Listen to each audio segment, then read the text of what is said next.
നമസ്കാരം sir. Sir, നമ്മുടെ തെരഞ്ഞെടുപ്പ് ഇങ്ങ് അടുത്തു. ഏപ്രിൽ 2ാം വാരം തെരഞ്ഞെടുപ്പ് നടക്കുമെന്നാണ് കേൾക്കുന്നത്. എന്തായാലും മെയ് 7-ന് മുമ്പ് ഈ ആസാം, ബംഗാൾ, തമിഴ്നാട്, കേരളം തുടങ്ങിയ സംസ്ഥാനങ്ങളിൽ വോട്ടെടുപ്പ് പൂർത്തീകരിക്കണം. മെയ് 7-ന് ശേഷമായിരിക്കും വോട്ടെണ്ണൽ.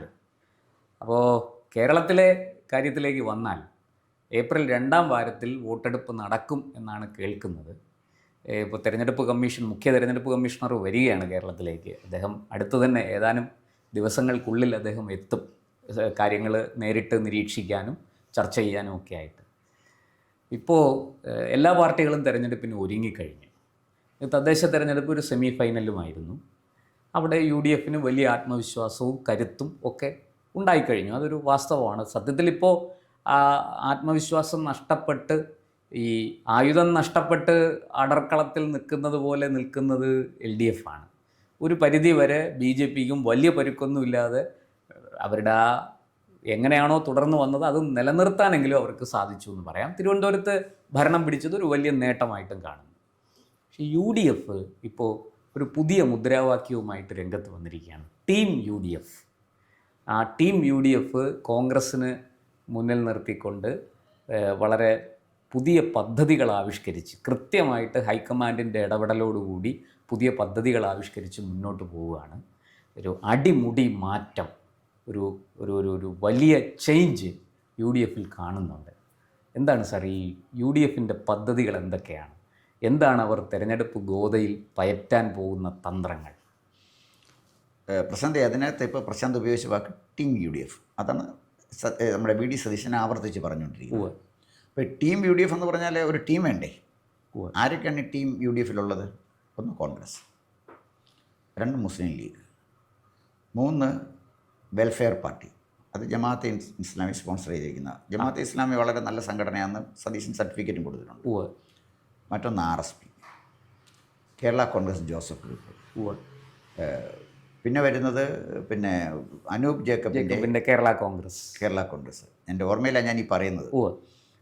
പിന്നെ ഏതെങ്കിലും പാർട്ടി ഉണ്ടോ ഇങ്ങനത്തെ ചെറിയ കക്ഷികൾ? പിന്നെ നമ്മുടെ ഫോർവേഡ് ബ്ലോക്ക്, നമ്മുടെ ദേവരാജൻ്റെ, ഇതൊക്കെയാണല്ലോ ഉള്ളത്. അതെ. പിന്നെ ഇതിലെല്ലാം ഉപരിയായിട്ട് നമ്മുടെ ദേശീയ നേതാവ് PV അൻവറുമുണ്ട്. അൻവർ തൃണമൂലിൻ്റെ മമതയുടെ തൊട്ട് മുകളിലുള്ള ആളാണ്. അപ്പോൾ അതുകൊണ്ട് തൃണമൂൽ എവിടെ മത്സരിക്കണമെന്ന് PV അൻവറാണ് തീരുമാനിക്കുന്നത്. ഇതാണല്ലോ ടീം UDF. ഈ ടീം UDFൽ ജയിക്കുമോ അധികാരത്തിൽ വരുന്ന രണ്ടാമത്തെ കാര്യം. ഈ ഒരു ടീം UDF അധികാരത്തിൽ വന്നതിനർത്ഥം ടീം UDFനെ കണ്ടുകൊണ്ട് വോട്ട് ചെയ്യുന്ന ഒരാൾ പോലും ഇന്ന് കേരളത്തിലില്ല. മറിച്ച് അതിശക്തമായ ഭരണവിരുദ്ധ വികാരം നിൽക്കുന്നത് കൊണ്ട് മാത്രമാണ് ഈ ടീം UDF അധികാരത്തിൽ വന്നാൽ വരുന്നത്. അല്ലാതെ വേറെ ഏതെങ്കിലും ഇതിനകത്ത് കൊള്ളാവുന്നൊരു മെമ്പറെ വേറൊരു ഓപ്ഷൻ ഇല്ല ജനങ്ങളുടെ മുന്നിൽ. ജനങ്ങളുടെ മുന്നിൽ ഓപ്ഷനില്ല. ഓപ്ഷനുള്ളത് ഈ ഓപ്ഷനാണ്. എന്ന് പറഞ്ഞാൽ സുസ്ഥിരമായ ഒരു ഗവൺമെൻറ്റിന് രൂപം കൊടുക്കാൻ കഴിയാത്ത വിധത്തിൽ ദുർബലമായ, ദുർബലം മാത്രമല്ല അപകടകരമായ ദേശവിരുദ്ധമായ ശക്തികളും ചേർന്ന് ഉണ്ടാക്കുന്ന ഒരു മുന്നണി. ജനാധിപത്യത്തിൽ അവർക്ക് അധികാരത്തിൽ വരുന്നതിന് ഒരു തടസ്സവുമില്ല. ഞാൻ പറഞ്ഞത് ഈ ടീം UDF അധികാരത്തിൽ വന്നു എന്ന് തന്നെ വിചാരിക്കുക. അധികാരത്തിൽ വരും, അധികാരം നിലനിർത്താൻ അവർക്ക് കഴിയുമെന്ന് ഞാൻ കണക്കൂട്ടുന്നില്ല. അതാണ് ഈ ടീം UDFനെ സംബന്ധിച്ചിടത്തോളം എൻ്റെ ഒരു നിരീക്ഷണം. ഉദാഹരണത്തിന് കോൺഗ്രസ് എടുത്താൽ ആരാണ് കോൺഗ്രസ്സിലെ മുഖ്യമന്ത്രി പദവിയിലേക്ക് കോൺഗ്രസ് പ്രൊജക്റ്റ് ചെയ്യാൻ ഉദ്ദേശിക്കുന്നത്? അവർ പറയും ഞങ്ങൾ ആരെയും ഉദ്ദേശിക്കുന്നില്ല. തെരഞ്ഞെടുപ്പിന് ശേഷം MLA മാർ തീരുമാനിക്കും. അപ്പോൾ മുഖ്യമന്ത്രിയാകാൻ പറ്റിയ കുറേ പേരെ മത്സരിപ്പിക്കത്തില്ലേ? അത് വേണമല്ലോ. അതിൽ VD സതീശനുണ്ടാവും, രമേശ് ചെന്നിത്തല ഉണ്ടാവും, KC വേണുഗോപാൽ ഈ തെരഞ്ഞെടുപ്പിൽ ഉണ്ടാകാൻ സാധ്യതയില്ല എന്നാണ് ഞാൻ കണക്കാക്കുന്നത്. അപ്പോൾ ഇവിടെ തെരഞ്ഞെടുപ്പ് കഴിയുമ്പോൾ ഒരു മുഖ്യമന്ത്രി വേണ്ടേ? ആര് മുഖ്യമന്ത്രിയാകും? ഒരു വലിയ ചോദ്യമാണ്, ഉത്തരം പറയുക ബുദ്ധിമുട്ടാണ്. അതാണ് ഞാൻ മുഖ്യമന്ത്രി. അപ്പോൾ പിന്നെന്താണ്?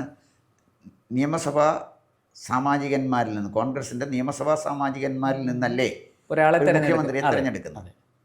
മുഖ്യമന്ത്രിയെ തിരഞ്ഞെടുക്കാൻ പിന്തുണ നിയമസഭാ സാമാജികന്മാർ കൊടുക്കണമെങ്കിൽ ശക്തമായ ഗ്രൂപ്പ് നിൽക്കുന്ന കോൺഗ്രസിനകത്ത് സ്വന്തം ഗ്രൂപ്പിൽ നിൽക്കുന്ന ആളുകൾക്ക് ആദ്യത്തെ കടമ്പ അവർക്ക് ജയിക്കാൻ സാധ്യതയുള്ള സീറ്റ് കൊടുക്കുക എന്നുള്ളതാണ്.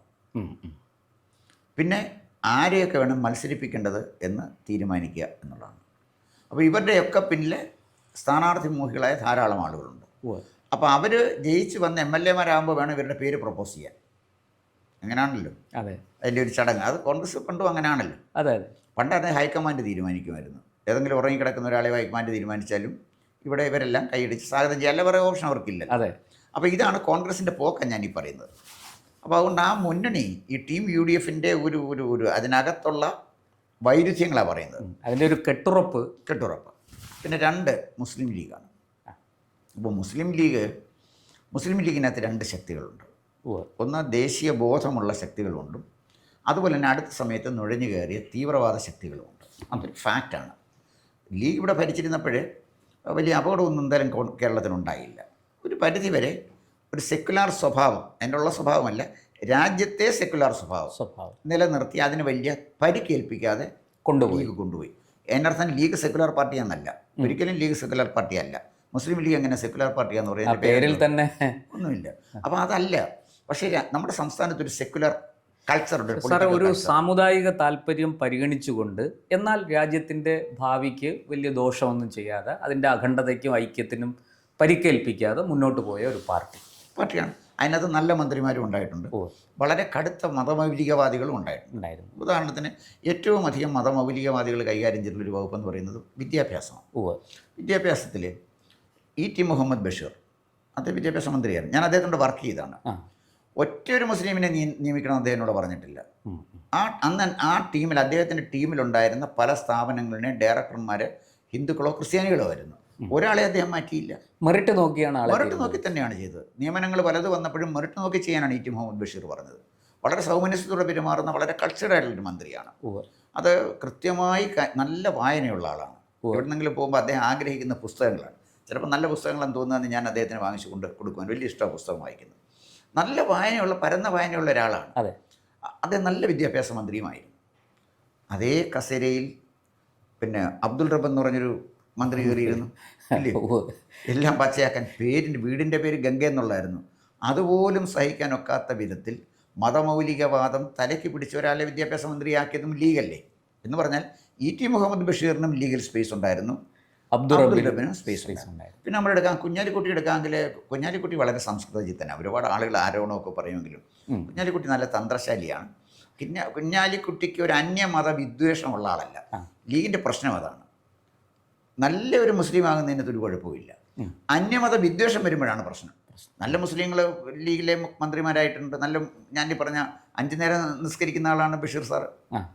കൃത്യം നല്ല മതപരമായ ആചാരങ്ങളും അനുഷ്ഠാനങ്ങളും പിന്തുടരുന്ന ആളാണ്. പക്ഷെ ഈ പറഞ്ഞതുപോലെ പരമത വിദ്വേഷം ഇല്ലാത്ത അതല്ല, പരമത വിദ്വേഷം ഉള്ള മന്ത്രിമാരും ഇതിനകത്ത് വന്നിട്ടുണ്ട്. നാലകത്ത് സൂപ്പിയുമുണ്ട് ഒരു മന്ത്രി. കുറെ അദ്ദേഹത്തിന് മുമ്പ് 2001 തൊട്ട് 2004 വരെ അദ്ദേഹം വിദ്യാഭ്യാസ മന്ത്രിയായിരുന്നു. നാലകത്ത് സൂപ്പി ഇരുന്നപ്പോൾ സമയത്ത് ഞാൻ വർക്ക് ചെയ്തിട്ടുണ്ട്. നാലകത്ത് സൂപ്പി ഏതാണ്ട് മതഭ്രാന്ത് പിടിച്ചൊരുത്തനായിരുന്നു. അബ്ദുൾ റബ്ബിനേക്കാൾ മോശമായിരുന്നു. അപ്പം ഞാൻ പറഞ്ഞത് അത് അന്യമത വിദ്വേഷമുള്ള ആളുകളായിരുന്നു അവരൊക്കെ. അല്ലാത്ത ആളിനെയും ലീഗ് സംഭാവന ചെയ്തിട്ടുണ്ടെന്നാണ് പറഞ്ഞു. ഉദാഹരണത്തിന് അതാ ഞാൻ പറഞ്ഞു PK കുഞ്ഞാലി. ഇപ്പോൾ ലീഗ് പെട്ടിരിക്കുന്ന ഒരു പ്രശ്നം എന്താണെന്ന് ചോദിച്ചാൽ, ആദ്യം ലീഗിൻ്റെ തട്ടകത്തിൽ കടന്നു വന്നത് PDP ആണ്. PDP തീവ്രവാദം പറഞ്ഞുകൊണ്ടാണ് അബ്ദുൽ നാസർ മദനിയുടെ തീവ്രവാദം പറഞ്ഞ തിരുവിതാംകൂറിലല്ല, മലബാറിലാണ്. മലബാറിൽ പോയി കുഞ്ഞാലിക്കുട്ടിയെ കന്നാലിക്കുട്ടി എന്നൊക്കെ വിളിച്ച് വളരെ മോശമായിട്ട് പറഞ്ഞ് അത്തരം തങ്ങൾമാരെ വരെ വിമർശിച്ച് വന്ന് അന്ന് അങ്ങനെ വലിയ ചലനം ഉണ്ടാക്കി തീവ്രവാദ ശക്തികളെ വളർത്തിയെടുക്കാൻ ആദ്യം തുടങ്ങുന്നത് അബ്ദുൽ നാസർ മദനി, PDP ആണ്. PDPയുടെ പൂർവ്വരൂപ ISS എന്ന് പറയുന്ന പ്രസ്ഥാനമാണ്. അതെ, അവർ ഈ കാസർഗോഡ് കണ്ണൂർ ഭാഗത്തൊക്കെ അവർക്ക് അത്യാവശ്യം വേരോട്ടുണ്ടായി. അങ്ങനെയാണ് കുറച്ച് ചെറുപ്പക്കാരെ അവർക്ക് കിട്ടിയതും. ഈ കണ്ണൂരിൽ നിന്ന് തടിയൻ്റെ അവിടെ നസീറിനെ പോലെയുള്ളവർ ഇദ്ദേഹത്തിൻ്റെ ഈ വാഗ്ധോരണിയിൽപ്പെട്ട് ഇങ്ങനെ ഇറങ്ങിയത്. അല്ല, അത് വരും, സ്വാഭാവികമാണതേ. അപ്പോൾ അതിനകത്ത് അപ്പം ISSൽ നിന്ന് നേരെ PDPയിലേക്ക് വന്നു. PDP അവിടെ ശക്തി പ്രാപിച്ചപ്പോൾ എന്താ സംഭവിച്ചതെന്ന് ചോദിച്ചാൽ, അന്ന് ആ കാലഘട്ടത്തിൽ നടന്നിട്ട് വർഷം ഞാൻ ഓർക്കുന്നില്ല. കുഞ്ഞാലിക്കുട്ടി തോറ്റു, E.T. മുഹമ്മദ് ബഷീർ തോറ്റു, MK മുനീർ തോറ്റു. 2006 അപ്പം ആ ഇലക്ഷൻ എല്ലാവരും തോറ്റുപോയില്ലേ. ലീഗ് ശരിക്കും നമ്മൾ ആലങ്കാരികമായിട്ട് പറഞ്ഞാൽ ഉപ്പ് വെച്ച കലം പോലെ തകർന്നു പോയി. അപ്പോൾ ലീഗിനൊരു കാര്യം മനസ്സിലായി, ഇവിടെ ഒരു സെക്കുലർ സ്റ്റാൻഡിൽ നിന്നുള്ളൊരു പ്രശ്നം, മുസ്ലിം വോട്ട് കിട്ടാൻ ബുദ്ധിമുട്ട് വരുന്നു. കാരണം തീവ്രവാദം ശക്തമാകുന്നു. അപ്പം അബ്ദുൽ നാസർ മദനി ഒരു കാലഘട്ടം കഴിഞ്ഞപ്പോൾ പോപ്പുലർ ഫ്രണ്ട് ഓഫ് ഇന്ത്യ വന്നു. PFI വന്നു.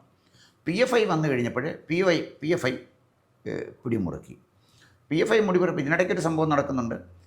ഈ ബാബറി മസ്ജിദിൻ്റെ 92 അത് വന്നു കഴിഞ്ഞപ്പോഴേ മുസ്ലിം ലീഗ് വർഗീയ കലാപത്തിന് ഇറങ്ങിയില്ല. ഈ തങ്ങളുമാർ പറഞ്ഞു വർഗീയ കലാപം നടത്താൻ പറ്റുകയില്ല എന്ന് പറഞ്ഞു. അവരങ്ങനെ സ്റ്റാൻഡ് എടുത്തു. അതെന്ന് പറഞ്ഞാൽ മലബാറിലെ മതസൗഹാർദ്ദം നിലനിർത്തുന്നതിനകത്ത് ലീഗിന് വലിയൊരു പങ്കുണ്ട്. ലീഗിനെ വിമർശിക്കുന്നവർ എന്ത് വിമർശിക്കണം ചെയ്താലും അതൊരു സത്യമാണ്. അപ്പോൾ അതിനകത്ത് ഇവർക്ക് മതമൗലികവാദമില്ല, പിന്നെ കൊള്ളയ്ക്കും കൊള്ളിവയ്പ്പിനും കൊലപാതകത്തിന് ഇറങ്ങിയില്ല എന്ന് പരാതി പറഞ്ഞു പോയാനാണ് INL സ്ഥാപിച്ചത്. ഇബ്രാഹിം സുലൈമാൻ. അദ്ദേഹത്തിൻ്റെ വത്സല ശിഷ്യനെയാണ് പിടിച്ച് LDF ഇവിടെ മന്ത്രിയാക്കി, അഹമ്മദ് ദേവർകോവിലിനെ. അത് നല്ല ഒന്നാന്തരം ഒരു സാമൂഹ്യ പ്രവർത്തകയെ തോൽപ്പിച്ചിട്ട്, അറിയാമല്ലോ, അഡ്വക്കേറ്റ് പിന്നെ നൂറിന റഷീദ്, സർഷ മിഷൻ്റെ അവർ എക്സിക്യൂട്ടീവ് കമ്മിറ്റി മെമ്പറാണ്. നല്ലൊരു സാമൂഹ്യ പ്രവർത്തകയാണ്.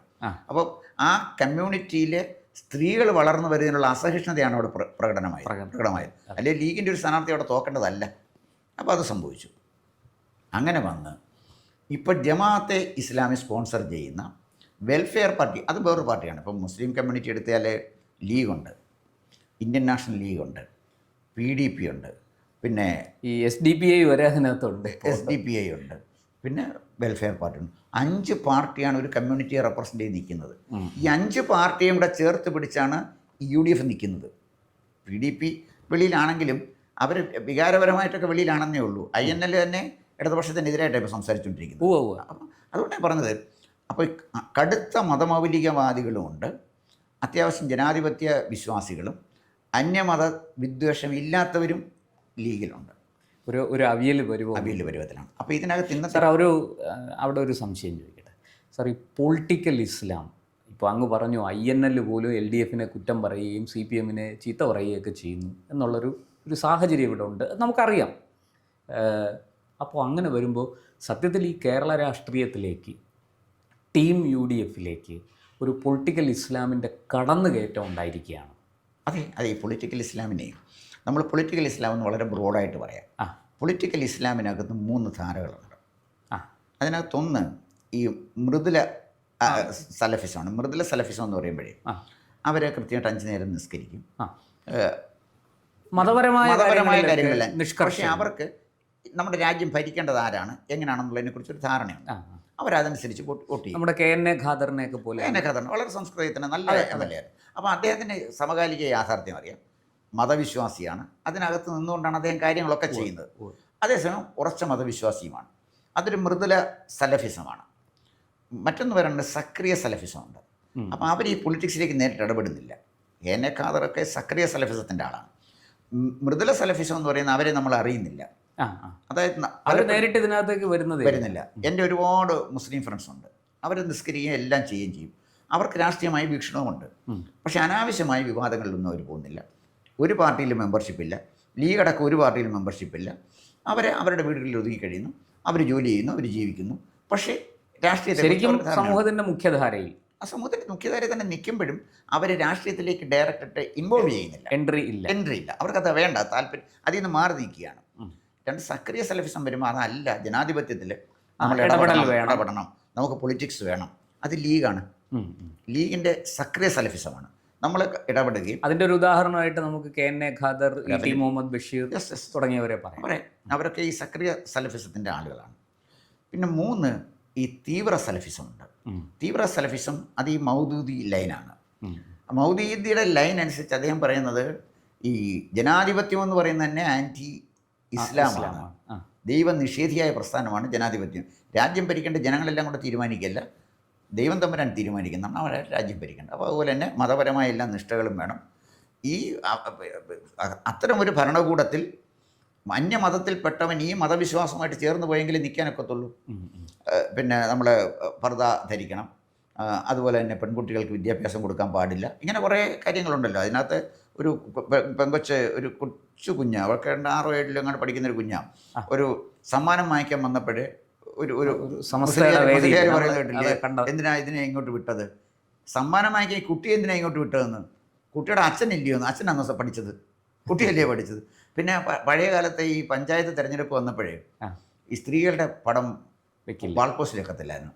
ഇന്ന സ്ഥലത്ത് ഇന്ന ആളുടെ ഭാര്യ, ചിലയിടത്ത് പുഷ്പത്തിൻ്റെ പേരിടും, ചിലടത്ത് ഭർത്താവിൻ്റെ പടം വെക്കും, എന്നാലും സ്ത്രീയുടെ പടം വെക്കത്തില്ല. ഇപ്പം മാറി.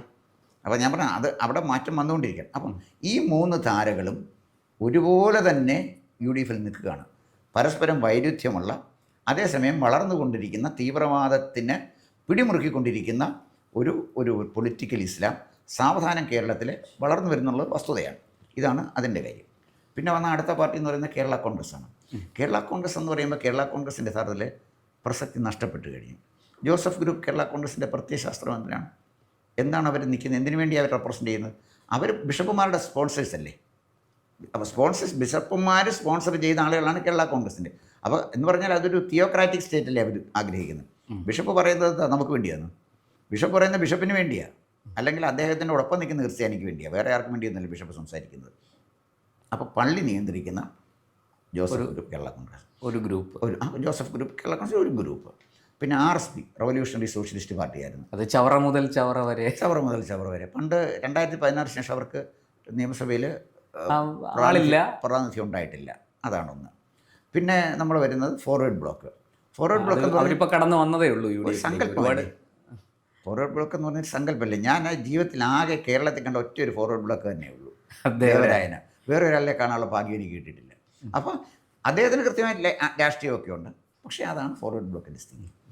പിന്നെ അപ്പോൾ ഈ ഒരു അവിയൽ മുന്നണി അധികാരത്തിൽ വരുമായിരിക്കാം, ഇല്ലെന്ന് ഞാൻ പറയുന്നില്ല. കാരണം ഈ ഭരണവിരുദ്ധ വികാരം അത്ര രൂക്ഷമായതുകൊണ്ട് അവർ വരാൻ സാധ്യതയുണ്ട്. വന്നാലും ശക്തമായ ഒരു ഗവൺമെൻറ്റിന് രൂപം കൊടുക്കാൻ വൈരുദ്ധ്യങ്ങൾ നിലനിൽക്കുന്ന ആ മുന്നണിക്ക് കഴിയും എന്നെനിക്ക് തോന്നുന്നില്ല. അപ്പോൾ ടീം UDF എന്ന് പറയുന്നതാണ് ഞാൻ പറഞ്ഞത്. പലതരത്തിലേക്ക് ഇപ്പം ഫുട്ബോൾ കളിക്കുമ്പോഴേ പലരുടെയും ഗോൾ പോസ്റ്റ് പലതാണ്. കോൺഗ്രസ് അല്ല, കോൺഗ്രസിൻ്റെ ഗോൾ പോസ്റ്റ് ഒരിടത്ത്, ലീഗിൻ്റെ ഗോൾ പോസ്റ്റ് 3 ഇടത്തുണ്ട്, അല്ലെ 2 ഇടത്ത് മിനിമം ഉണ്ട്. തീവ്രവാദത്തിൻ്റെ ഗോൾ പോസ്റ്റ് ഉണ്ട്, ഒരു ഗോൾ പോസ്റ്റ് ഉണ്ട്. RSPക്ക് ഗോൾ പോസ്റ്റ് കണ്ടുപിടിക്കണം, ഇവിടെ വെക്കണ്ടേന്ന് അവർ തീരുമാനിച്ചിട്ടില്ല. ഫോർവേഡ് ബ്ലോക്കിനെ സംബന്ധിച്ചിടത്തോളം ശൂന്യതയിൽ ആകാശത്ത് നിൽക്കുന്ന ഒരു ഗോൾ പോസ്റ്റാണ് ഇവർ വെച്ചുകൊണ്ടാണ് ഈ ഫുട്ബോൾ കളിക്കുന്നത്. അപ്പോൾ അവർക്ക് എങ്ങനെ ഒരു സുസ്ഥിരമായ ഒറ്റ വാക്കി പറഞ്ഞ ഒരു ഏച്ച് കെട്ടിയതാണ് ഈ ടീം UDF എന്ന് പറഞ്ഞാൽ തെറ്റില്ല. അപ്പോൾ വൈരുദ്ധ്യങ്ങളുടെയും ഒരു വളരെ വിചിത്രമായ സങ്കല്പങ്ങളുടെയും ഒക്കെ ഒരു കൂടാരം, അതാണ് ടീം UDF. അതെ, ടീം UDFന് അധികാരത്തിൽ വരാനൊക്കത്തില്ലെന്ന് ഞാൻ പറയുന്നില്ല, വരാം. പക്ഷേ ഇതാണ് അതിൻ്റെ ഒരു പ്രശ്നം. ഒന്ന്, അതിനെ നയിക്കാൻ ഒരു നായകൻ്റെ പേര് പറയാൻ അവർക്ക് പറ്റുന്നില്ല.